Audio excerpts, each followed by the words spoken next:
नमस्कार दोस्तों, स्वागत है आप सभी का। आज इस वीडियो में हम बात करेंगे एस्ट्रोसैट के बारे में, जो कि भारत का पहला dedicated multi wavelength astronomy mission है। तो सिलेक्टेड जितने इंपॉर्टेंट फैक्ट्स हैं सबको हम इस वीडियो में कवर करने वाले हैं। आप इस वीडियो को अंत तक देखिएगा। चैनल पर नहीं हो तो सब्सक्राइब अवश्य करिएगा। Politics, economy, GK, geography, science, environment, ecology की तमाम वीडियोज़ के लिए हमारी प्लेलिस्ट को जरूर चेक करिएगा। आप किसी भी एग्जाम की तैयारी कर रहे हो, हमारी प्लेलिस्ट और खंडफे की बाकी वीडियोज़ को देख के आपको काफ़ी हेल्प मिलने वाली है, इसलिए समय निकाल के हमारे चैनल को जरूर चेक करिएगा। चलिए शुरुआत करते हैं। देखिए, एस्ट्रोसैट है क्या? ये भारत का पहला dedicated multi wavelength astronomy mission है। इसने अभी हाल ही में एक साइग्नस X1 नाम का ब्लैक होल सिस्टम है, उसकी एक्सरे पोलराइजेशन को मेज़र करने का जो डिफ़िकल्ट टास्क था उसको पूरा किया है, उसे एकम्प्लिश किया है। ये काफ़ी इम्पॉर्टेंट है। इस सीधा सवाल आपसे पूछा जा सकता है कि एस्ट्रोसैट ने भाई क्या एकम्प्लिश किया। तो साइग्नस X1 नाम का जो ब्लैक होल सिस्टम है उसमें जो एक्सरे पोलराइजेशन है उसको मेज़र करने का जो डिफ़िकल्ट टास्क था वो इसने एकम्प्लिश अभी हाल ही में किया है। अब यहाँ पे बात आई साइग्नस X1 की। तो ये है क्या? ये एक ब्लैक होल सिस्टम है। इसके बारे में कुछ इंपॉर्टेंट बातें जान लेते हैं। देखिए, इसको 4 दशक पहले, एक दशक में 10 साल होते हैं, यानी कि 40 साल पहले डिस्कवर किया गया था। ये हमारी जो गैलेक्सी है उसमें पहला कन्फर्म्ड ब्लैक होल सिस्टम है। सीधा सवाल पूछा जा सकता है कि हमारी गैलेक्सी में पहला कन्फर्म्ड ब्लैक होल सिस्टम का नाम क्या है? Cygnus X1। ध्यान रखना है आपने, 4 दशक पहले इसको डिस्कवर किया गया था। हमारी गैलेक्सी में पहला कन्फर्म्ड ब्लैक होल सिस्टम है ये। साइग्नस X1 का जो ब्लैक होल है ये सन के कंपैरिजन में 20 टाइम्स हैवियर है। ये आपने ध्यान रखना है। साइग्नस X1 ब्लैक होल सन के कंपैरिजन में 20 टाइम्स 20 गुना हैवियर है। अब ये कहाँ पे लोकेटेड है? देखिए, अर्थ और सन के बीच में जितना डिस्टेंस है उस डिस्टेंस का 400 गुना ज़्यादा, 400 टाइम्स उतने डिस्टेंस पे ये लोकेटेड है। अर्थ और सन के बीच में कितना डिस्टेंस है कमेंट बॉक्स में लिख के बताइएगा। इसका राइट आंसर मैं आपको डिस्क्रिप्शन बॉक्स में दे दूंगा। तो जितना भी वो डिस्टेंस है उसका 400 गुना ज़्यादा डिस्टेंट जगह पे ये लोकेटेड है। अब देखो होता क्या है, ब्लैक होल का बहुत ज़्यादा ग्रेविटेशनल पुल होता है। ग्रेविटेशनल पुल का मतलब हुआ कि वो अपनी तरफ चीज़ों को खींचता है। जैसे आप जंप करते हो और दोबारा धरती पर आ जाते हो, अब आप उड़ी क्यों नहीं जाते? क्योंकि धरती आपको अपनी तरफ खींचती है, ग्रेविटेशनल पुल है। उसी प्रकार से ब्लैक होल का ग्रेविटेशनल पुल होता है। तो जो भी मटेरियल जिसके आसपास होते हैं वो ऐसे स्पाइरल फॉर्म में मूव करते हैं और इवेंचुअली वो उस ब्लैक होल में फॉल हो जाते हैं। तो मान लो कि ये एक ब्लैक होल है, तो कोई भी चीज़ इसके आसपास जो आएगी उसे ये ब्लैक होल अपनी तरफ खींचेगा। तो जब ग्रेविटेशनल पुल के माध्यम से इस चीज़ को ब्लैक होल अपनी तरफ खींचेगा तो इसकी जो मूवमेंट होगी वो कैसी होगी? वो स्पाइरल होगी और इवेंचुअली ये ब्लैक होल के अंदर फॉल हो जाएगा। और ब्लैक होल के अंदर जब फॉल हो जाते हैं तो उसके बाहर नहीं आ सकते हैं। इस चीज़ को मैंने अच्छे से एक अलग वीडियो में कवर करवाया था। ये है TDE, टाइडल डिस्ट्रप्शन इवेंट्स। जब बड़े बड़े स्टार कैसे जो हमारा ब्लैक होल है उसके अंदर चले जाते हैं और उससे वो बाहर नहीं आ पाते हैं। सारी चीज़ों को एनिमेशन के माध्यम से मैंने विस्तार से इस वीडियो में कवर किया है। इसको ज़रूर देखिएगा, काफ़ी खबरों में था ये भी। आपकी अंडरस्टैंडिंग के लिए ये काफ़ी इंपॉर्टेंट है। टाइडल डिस्ट्रप्शन इवेंट्स यूनिवर्स में क्या होते हैं, ज़रूर देखिएगा। इसका लिंक मैं आपको डिस्क्रिप्शन बॉक्स में दे दूंगा। तो जैसे ही कोई स्टार है या कोई भी मटेरियल है वो ब्लैक होल के बगल में आएगा तो ब्लैक होल क्या करेगा? इसको अपनी तरफ खींचेगा ग्रेविटेशन के माध्यम से और ये स्पाइरल फॉर्म में ऐसे मूव करेगा और इवेंचुअली ये यहाँ पे फॉल कर जाएगा। अब जब ये स्पाइरली मूव करता है और ब्लैक होल के पास जाता है और इवेंचुअली वहाँ पे फॉल कर जाता है तो उस समय थिन एक्रीशन डिस्क बनती है और ये रिस्पॉन्सिबल होती है सॉफ्ट एक्सरेज के लिए। तो यहाँ पे जब ये ऐसे मूव कर रहा है और इवेंचुअली इस ब्लैक होल के अंदर फॉल कर जा रहा है तो उस समय ये क्या कर रहा है? एक्सरेज को रिलीज़ कर रहा है। किसको रिलीज़ कर रहा है? एक्सरेज को रिलीज़ कर रहा है। तो उस टाइम ये एक्सरेज और इसके साथ साथ इवन यूवी रेज भी रिलीज़ होती हैं, जो मैंने आपको TDE, टाइडल डिस्ट्रप्शन इवेंट्स में बताया था। तो एक्सरेज भी ये वहाँ पर रिलीज़ होती हैं। अब देखिए, एक्सरे पोलराइजेशन की सिग्निफिकेंस क्या है।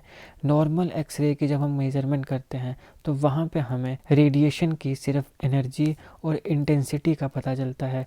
जब भी हम एक्सरे की मेजरमेंट करेंगे तो रेडिएशन की कितनी एनर्जी है, कितनी इंटेंसिटी है, सिर्फ यही चीज़ें रिवील होगी। लेकिन जब एक्सरे के पोलराइजेशन कैरेक्टरिस्टिक्स को देखा जाता है तो वो जो ओसिलेटिंग इलेक्ट्रिक फील्ड है उसकी ओरिएंटेशन भी बताती है। वो बताती है कि जो इलेक्ट्रिक फील्ड ऑसिलेशन है उसकी एक्चुअली में ओरिएंटेशन किस तरफ है, किस साइड है, किस प्रकार है। उससे क्या होता है कि जो ब्लैक होल है उसकी ज्योमेट्री और बाकी जो प्रॉपर्टीज़ हैं उनको हमें समझने में मदद मिलती है।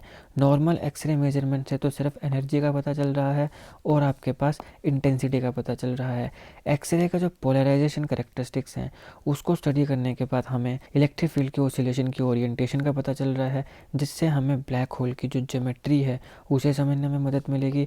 उसके साथ साथ जो ब्लैक होल की बाकी प्रॉपर्टीज़ हैं उसको समझने में भी मदद मिलेगी। तो ये सिग्निफिकेंस होती है एक्सरे पोलराइजेशन की। अब देखिए मेजरमेंट में इस सोर्स से अगर आपके पास 100 से 380 केईवी पोलराइजेशन जो कि हाई पोलराइजेशन है वो मेज़र होती है, तो ये क्या बताता है, ये बताएगा, ये इम्प्लाई करेगा कि जो रेडिएशन इमिट हुई है इस सोर्स से उसकी एनर्जी कितनी है, 100 केईवी यानी किलो इलेक्ट्रॉन वोल्ट। तो अगर किसी सोर्स से हमारे पास हाई पोलराइजेशन आती है 100 से 380 किलो इलेक्ट्रॉन वोल्ट की और ये मेज़र होती है, तो ये क्या बताता है कि ये जो सोर्स है यहाँ पे जो रेडिएशन एमिट हो रही हैं उनकी एनर्जी कितनी है, 100 किलो इलेक्ट्रॉन वोल्ट। और इससे हमें पता चलेगा कि लाइकली ये जो रेडिएशन है ये कहाँ से ओरिजिन हुई है, ब्लैक होल जेट से ओरिजिन हुई है, क्योंकि इसकी एनर्जी बहुत ज़्यादा है। अब पोलराइजेशन एक ऐसी प्रॉपर्टी है फोटोन की जो हमारी स्काई के जो सेलेस्टियल ऑब्जेक्ट्स होते हैं उनके द्वारा कैरी की जाती है। अब यहाँ पे हमने बात करी एक्सरे की और एक्सरे पोलराइजेशन की। तो एक्सरेज होती क्या हैं? एक्सरेज जो हैं वो इलेक्ट्रोमैग्नेटिक रेडिएशन की एक फॉर्म है similar to visible light. Electromagnetic radiation, EM radiation. कुछ टाइम पहले रेडियो गैलेक्सीज काफ़ी खबरों में थी, तो मैंने ये रेडियो गैलेक्सीज को एक अलग वीडियो में कवर कराया है। उसमें मैंने आपको इलेक्ट्रोमैग्नेटिक रेडिएशंस के बारे में एनिमेशंस के माध्यम से अच्छे से बताया था। उस वीडियो को जरूर देखिएगा, आपको काफ़ी नई चीज़ें सीखने को मिलेंगी और यूनिवर्स की काफ़ी यूनिक चीज़ें आपको देखने को मिलेंगी। उसका लिंक मैं डिस्क्रिप्शन बॉक्स में दे दूँगा, उसको जरूर देखिएगा।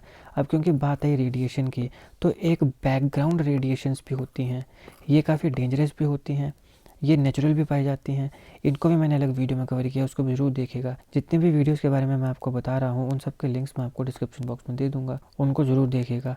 अब यहाँ पे एक्सरे जो है वो इलेक्ट्रोमैग्नेटिक रेडिएशंस होती हैं सिमिलर टू विजिबल लाइट। लेकिन जो एक्सरेज हैं उनके पास काफ़ी हाई एनर्जी होती है, उनकी एनर्जी काफ़ी हाई होती है और ये काफ़ी ऑब्जेक्ट्स को पास भी कर सकती हैं इंक्लूडिंग ह्यूमन बॉडी। तो आपने देखा है भी कई बार अगर कोई बड़ा बीमार हो जाता है और डॉक्टर को पता नहीं चलता है कि एग्जैक्ट ये बीमारी का कारण क्या है, तो डॉक्टर उसको बोलते हैं कि जाओ एक्सरे करवा के लेकर आओ।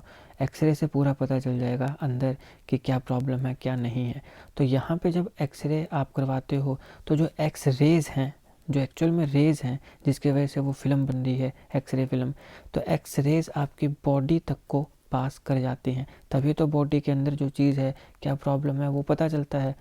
तो एक्सरेज जो है उनकी काफ़ी हाई एनर्जी होती है और यही कारण है कि कहा जाता है भी ज़्यादा एक्सरेज भी नहीं लेनी चाहिए। तो अगर आप किसी व्यक्ति के साथ कभी गए हों जिसका एक्सरे हो रहा है तो बाकियों को बोल दिया जाता है भी आप बाहर जाइए, भी आप यहाँ पे मत खड़िए क्योंकि आप एक्सरेज मत लीजिए।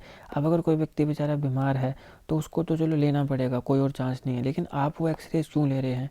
नहीं लेनी चाहिए क्योंकि ये काफ़ी डेंजरस हो सकती हैं। हाई एनर्जी होती है इनकी और ये काफ़ी ऑब्जेक्ट्स को पास कर जाती हैं इंक्लूडिंग ह्यूमन बॉडी। यही कारण है कि मेडिकल एक्सरेज जो हैं उनका यूज़ किया जाता है बॉडी के इनसाइड जो स्ट्रक्चर है और जो टिश्यूज़ हैं उनकी इमेजेस जनरेट करने के लिए, जैसे मैंने आपको पहले भी कहा, क्योंकि ये काफ़ी ऑब्जेक्ट्स इंक्लूडिंग ह्यूमन बॉडी इसको पास कर जाते हैं। तो ये होती हैं एक्सरेज, इलेक्ट्रोमैग्नेटिक रेडिएशन होती है लेकिन इनके पास काफ़ी हाई एनर्जी होती है। तो यहाँ पे ये एस्ट्रोसैट के बारे में हमने देखा और इससे रिलेटेड जितने इंपॉर्टेंट फैक्ट्स है वो सारे हमने कवर किए।